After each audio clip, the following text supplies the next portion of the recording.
Hello मेरे प्यारे बच्चों, आशा करता हूँ आप लोग सब बढ़िया होंगे। यस, इस वीडियो में हम लोग डिस्कस करेंगे कि किस तरह आप मैथ्स में 100 में 100 स्कोर कर सकते हो। तो अगर आपने ये सोचा है कि आपकी आशा है कि आप 100 में 100 लाओ, तो ये वीडियो प्लीज आप मिस मत करना, क्योंकि कहाँ पे किस चैप्टर पे आपको ज्यादा फोकस करना है, कहाँ पे गलतियां हो सकती है जिसे आपको रिमूव करना है ताकि आप 100 लाओ, वही डिस्कस करने वाले हैं। देखिए, सबसे पहले मैंने ये क्वेश्चन पेपर का पैटर्न लिखा है, किस प्रकार से मार्क्स डिवीजन होगा, कौन से क्वेश्चन में कौन सा चैप्टर होगा, स्पेसिफिक पेपर देख के। और 80 to 90% चांसेस हो कि वही फॉलो करें वो लोग, थोड़ा बहुत चेंज कर सकते हैं। तो स्पेसिफिक पेपर देख लो आप, वो पैटर्न है आपका। देखिए, जो भी बच्चा 100 सोच रहा है, कुछ चीजों को ध्यान रखना होगा। पहला, सॉल्व स्पेसिमेन पेपर, जो स्पेसिमेन पेपर बोर्ड्स का है वो सॉल्व करो। दूसरा, अगर आप ये कर चुके हैं और फिर क्या स्ट्रेटेजी को डिस्कस करेंगे हम, सॉल्व कंपिटेंसी बेस्ड क्वेश्चन, ठीक है। तीसरा, कोई भी 5 स्कूल आप ले लो, स्कूल के जो क्वेश्चन पेपर है इकट्ठा कर लो, एटलीस्ट 5 स्कूल, अगर ज्यादा हो तो आप कर लो, ये सबसे बेटर रिसोर्स है। चौथा, लास्ट 5 ईयर्स, ये तो आपको करना ही होगा। अगर आपने सोचा है 100 लाना है तो एक पैटर्न मिल जाएगा आपको, ठीक है। अब अगर क्वेश्चन पेपर की बात करें, एमसीक्यू, वहां पे आपको 15 में 15 उठाना है, क्योंकि वहां पे यहीं पे बच्चे ना, मैं देखता हूं अच्छे बच्चे एक छोटा सा मिस्टेक कर देते हैं, ओवरलुक कर जाते हैं, या फिर ऑप्शन ए है बी लिख दिया। तो इन सब बातों का ध्यान रखना, छोटी छोटी डिटेल्स जब चैप्टर पढ़ रहे हो, formulas should be at the tip of your tongue, concept should be clear, ठीक है। कितने बच्चों को तो ये नहीं पता कि भैया जब एल्टीट्यूड, एक ट्राइंगल के तीनों एल्टीट्यूड जहां पे मिलते हैं उस पॉइंट को क्या बोलते हैं। It's a ortho centre, ortho centre क्या है, सरकम सेंटर क्या है, सेंट्रॉइड क्या है, ये सब आपको पता रहना चाहिए। इन शॉर्ट में बोल रहा हूं आपको। एमसीक्यू पे बड़ा ध्यान दीजिएगा। ये देखो, आप पास स्कूल का करोगे तो ये लगभग 75 एमसीक्यू हो गया, स्पेशल पेपर में एमसीक्यू है, कॉम्पिटेंसी में एमसीक्यू है, लास्ट 5 ईयर्स में 2-3 साल में आपको अच्छे खासे एमसीक्यू मिल जाएंगे। तो एमसीक्यू यहां से आपका प्रैक्टिस हो जाएगा। कोई भी सिली मिस्टेक एमसीक्यू में नहीं करना है, ये ध्यान रखना है। और जब क्वेश्चन पेपर जैसे आपको मिलता है, first thing go through the MCQ और 4-5 एमसीक्यू ना सॉल्व कर लो।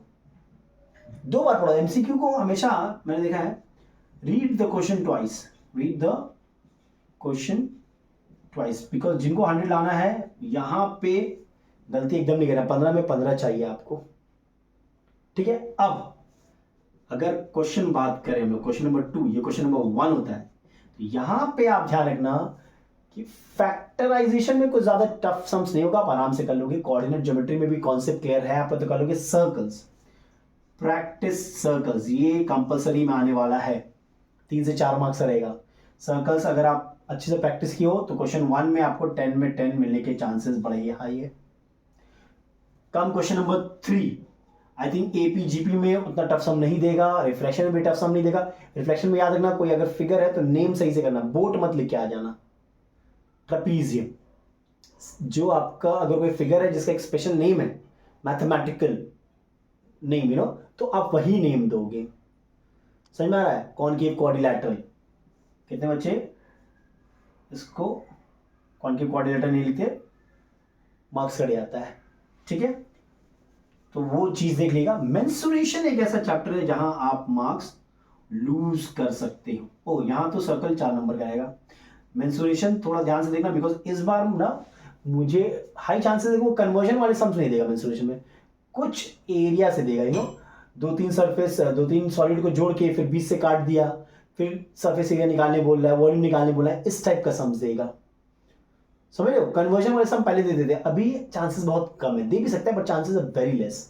दिल give a very nice sum in mensuration. तो ये पूरा फॉर्मूलाज मेंसुरेशन के अच्छे से करना। तो मेरा मानना है सेक्शन ए में अगर आप मेंसुरेशन और सर्कल में ध्यान दिए तो यहां से आपको 40 में 40 मिल सकता है आराम से।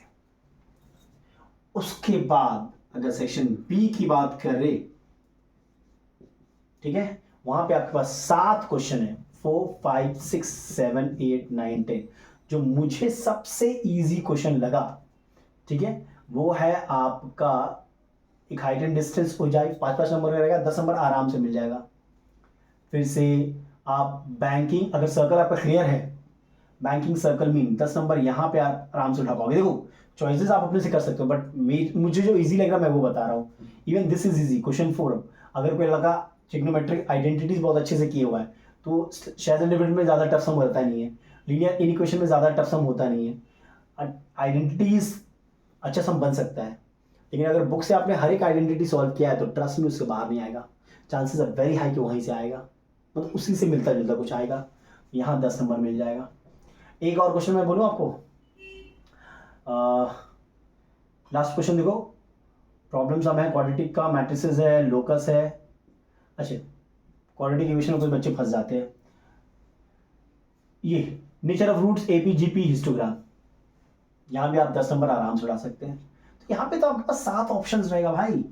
जो अच्छे बच्चे हैं आराम से वहां पे 4 आराम से पिक करना और एक एक्स्ट्रा कर लेना, क्योंकि अगर देखो टाइम मिला तब डेफिनेटली, टाइम नहीं मिलेगा तो आप एक्स्ट्रा नहीं कर पाओगे। अगर आपने कोई एक सिली मिस्टेक किया है तो चांसेस वेरी हाई कि जब टीचर चेक करेगा ये, तो वो वाला क्वेश्चन जिसमें आपको कम मिला, सपोज आपको एक क्वेश्चन में 9 मिला, फिर 10 मिला, फिर 10 मिला, फिर 10 मिला, फिर आपने एक एक्स्ट्रा क्वेश्चन किया उसमें भी 10 मिला, हो सकता है एग्जामिनर इसको नहीं चूज करेगा, आपके इन चारों क्वेश्चन पे आपको नंबर देगा।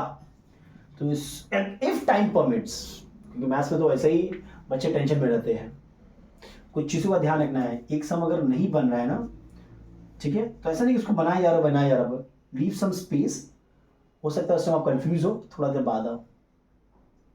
Don't become restless if you are not able to do a sum, read the question twice, ठीक है, check, very important, when you're finished with the paper, you see you have 20 minutes extra time, read, when you're checking, read the question paper, then check whether you've written all the data correct or not, whether you've done the sum correct or not, whether you've multiplied correct or not। क्योंकि अभी 3 घंटे का papers है, तो I think अगर सही से आप प्लानिंग करोगे तो 20-25 मिनट आपको एक्स्ट्रा मिलेंगे to check your paper, to revise your paper, read properly, see the questions, because कभी कभी क्या होता है, suppose amount deposited each month दिया हुआ 500, बच्चे ने 100 लिख दिया तो नंबर तो कट गया वहां पे। और आंसर प्रॉपर्ली लिखना, मैंने लिखा है, मैंने कुछ दिन पहले किया, 1-2 दिन पहले वीडियो बनाया था, जो सिली मिस्टेक हो रहा है वो जरूर देख लेना, वो सब अवॉइड करना, सिली मिस्टेक को अवॉइड करना, तभी आपको 100 में 100 मिलेगा। तो मेरा मानना है कि आपको ध्यान रखना है सर्कल, मेंसुरेशन, अगर ये 2 चैप्टर ध्यान रखे हो, आइडेंटिटीज, एपीजीपी, ये सब अगर आपका क्लियर है 4-5 चैप्टर, आराम से आप 80 में 80 लिया होगा। एक बार 80 में 80 आ गया तो ट्रस्ट में 20 तो आपका प्रोजेक्ट में है, तो 100 में 100 आपको मिल जाएगा। पेशेंस रखना, एग्जाम में अगर कोई सम नहीं बन रहा है, come late, leave some space, rough work right side में प्रॉपर्ली करो। ज्यादा काटने से क्या होता है आंसर, ये आप कभी कभी ना कंफ्यूज हो जाते हो, ठीक है, एक स्ट्रोक पे काटो। कितने बच्चों को मैंने देखा ना ये पेज में काट रहे हैं, सपोज सम किया रॉन्ग हो गया तो ऐसे से काट रहे हैं, ऐसे से काट रहे हैं, ऐसे से काट रहे हैं, नहीं भैया एक स्ट्रोक में कट करो ना तुम, खत्म। अगर काटना है तो ऐसा मैं दुआ करूंगा कि आपके साथ ना हो कि आपको काटना पड़े सम्स, आप जो भी करो सही करो, ठीक है। तो 4-5 चैप्टर अगर सही से है ना, जहां से टफ सम बन सकता है, मेंसुरेशन से टफ सम बन सकता है, सर्कल से बन सकता है, फिर से आइडेंटिटी से बन सकता है, और अगर टफ सम बनाना चाहे ये लोग, you know, height and distance अगर सॉल्व कर रहे हो तो please be careful with the diagram, you know. फिर क्या एपीजीपी से कुछ इंटरेस्टिंग सम बन सकता है। ये 3-4 चैप्टर है, you know, identity, mensuration, circle, ध्यान रखना इन पे अगर आपका कंट्रोल है। बच्चों का ऐसा सिमिलैरिटी, अरे वो तो सेक्शन बी में आएगा, उसको मतलब करना तो है आपको, हो सकता है शायद सेक्शन ए में दे दे, मतलब मैंने क्या बोला 80% चांसेस है स्पेसिफिक पेपर के जो क्वेश्चन पैटर्न है वही फॉलो कर, 20% इधर से उधर कर सकता है वो लोग। तो अगर सिमिलैरिटी अगर सेक्शन ए में देगा तो मुझे नहीं लगता वो टफ सम देगा, वो सेक्शन बी में देगा तो वहां पे टफ हो सकता है, but you have a choice, so you can leave that question. Plan your chapters properly, clear. MCQ wrong होना चाहिए, एमसी रॉन्ग हो गया तो भैया क्या बोले फिर आप, आंसर सही से कॉपी करना। अब मैंने बोला पहले ऑप्शन लिख लो, option A suppose answer 500, write it. कभी कभी क्या करते हैं ऑप्शन ए आपने पढ़ा लेकिन बी लिखा, लेकिन आंसर सही लिखा, तो ये टीचर होपफुली कंसिडर कर लेंगे। मैंने बोला कि मतलब क्या होगा, मतलब चांसेस आर देयर कि you may get it correct, you may get it correct. चल, आई होप ये वीडियो पसंद आया होगा उन लोगों के लिए जो 100 लाना चाहते हैं। इस वीडियो में यहीं तक रखेंगे, नेक्स्ट वीडियो कुछ और देखेंगे, तब तक के लिए take care and stay blessed.